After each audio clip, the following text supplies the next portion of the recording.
ಪದ್ಮಪುರಾಣದ ಪ್ರಕಾರ ಈ ಏಕಾದಶಿಯಂದು ಉಪವಾಸ ಮಾಡುವುದರ ಮೂಲಕ ಎಲ್ಲ ಏಕಾದಶಿ ಉಪವಾಸದ ಫಲವನ್ನು ಮತ್ತು ಮೋಕ್ಷವನ್ನು ಪಡೆಯಬಹುದು ಎನ್ನಲಾಗಿದೆ. ಈ ಉತ್ಪನ್ನ ಏಕಾದಶಿ ಉಪವಾಸ ಮಾಡುವುದರಿಂದ ವಿಷ್ಣುವಿನ ಅಪಾರ ಆಶೀರ್ವಾದ ಮತ್ತು ಎಲ್ಲ ತೀರ್ಥಯಾತ್ರೆಗಳ ದರ್ಶನಕ್ಕೆ ಸಮನಾದ ಫಲ ಸಿಗುತ್ತದೆ. ಹಿಂದೂ ಕ್ಯಾಲೆಂಡರ್ ಪ್ರಕಾರ ಒಂದು ತಿಂಗಳಲ್ಲಿ 2 ಏಕಾದಶಿ ಉಪವಾಸಗಳಿವೆ. ಒಂದು ಶುಕ್ಲ ಪಕ್ಷದಲ್ಲಿ ಮತ್ತು ಇನ್ನೊಂದು ಕೃಷ್ಣ ಪಕ್ಷದಲ್ಲಿ. ಕಾರ್ತಿಕ ಪೂರ್ಣಿಮೆಯ ನಂತರ ಕೃಷ್ಣ ಪಕ್ಷದಲ್ಲಿ ಬರುವ ಏಕಾದಶಿಯಂದು ಉತ್ಪನ್ನ ಏಕಾದಶಿಯ ಉಪವಾಸವನ್ನು ಆಚರಿಸಲಾಗುತ್ತೆ. ಉತ್ಪನ್ನ ಏಕಾದಶಿ ಪ್ರಮುಖ ಏಕಾದಶಿಗಳಲ್ಲಿ ಒಂದಾಗಿದೆ. ವಾರ್ಷಿಕ ಉಪವಾಸವನ್ನು ಆಚರಿಸಲು ಪ್ರತಿಜ್ಞೆ ಮಾಡುವ ಭಕ್ತರು ಏಕಾದಶಿ ಉಪವಾಸವನ್ನು ಉತ್ಪನ್ನ ಏಕಾದಶಿಯಿಂದ ಪ್ರಾರಂಭಿಸುತ್ತಾರೆ.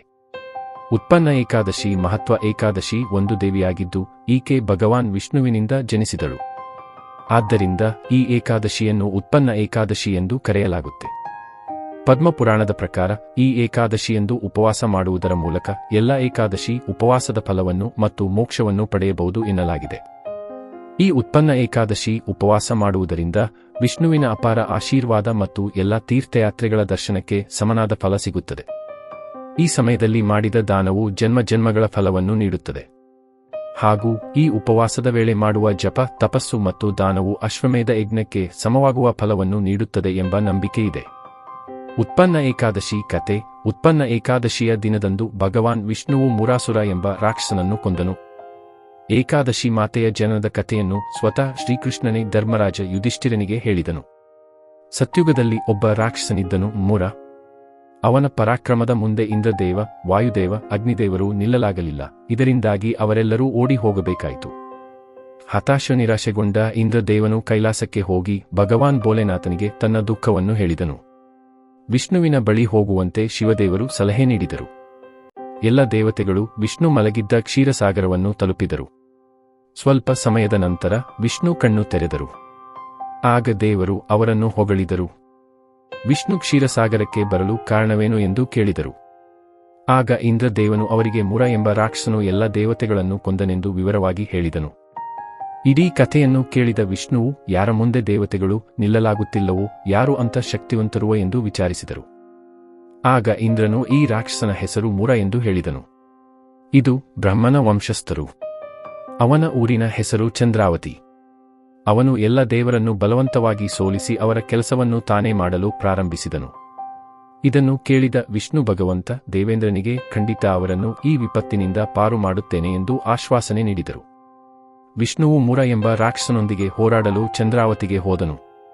ಇಬ್ಬರ ನಡುವೆ ಹಲವು ವರ್ಷ ಯುದ್ಧ ನಡೆದಿತ್ತು. ವಿಷ್ಣು ರಾಕ್ಷಸನೊಂದಿಗೆ ಹೋರಾಡುವಾಗ ದಣಿದನು. ಹೀಗಾಗಿ ಬದ್ರಿಕಾಶ್ರಮದ ಗುಹೆಯೊಂದರಲ್ಲಿ ವಿಶ್ರಾಂತಿ ಪಡೆಯಲು ಹೋಗುತ್ತಾನೆ. ಆಗ ಮುರ ರಾಕ್ಷಸನು ವಿಷ್ಣುವನ್ನು ಬೆನ್ನಟ್ಟಿಕೊಂಡು ಗುಹೆ ಬಳಿ ಬರುತ್ತಾನೆ. ಗುಹೆಯಲ್ಲಿ ವಿಷ್ಣು ಮಲಗಿರುತ್ತಾನೆ. ಆಗ ವಿಷ್ಣುವನ್ನು ರಾಕ್ಷಸ ಕೊಲ್ಲಲು ಆಯುಧವನ್ನು ತೆಗೆದುಕೊಳ್ಳುವಾಗ ತಕ್ಷಣ ವಿಷ್ಣುವಿನ ದೇಹದಿಂದ ದೇವತೆ ಕಾಣಿಸಿಕೊಳ್ಳುತ್ತಾಳೆ. ಆಕೆ ರಾಕ್ಷಸನ ಸಂಹಾರ ಮಾಡುತ್ತಾಳೆ.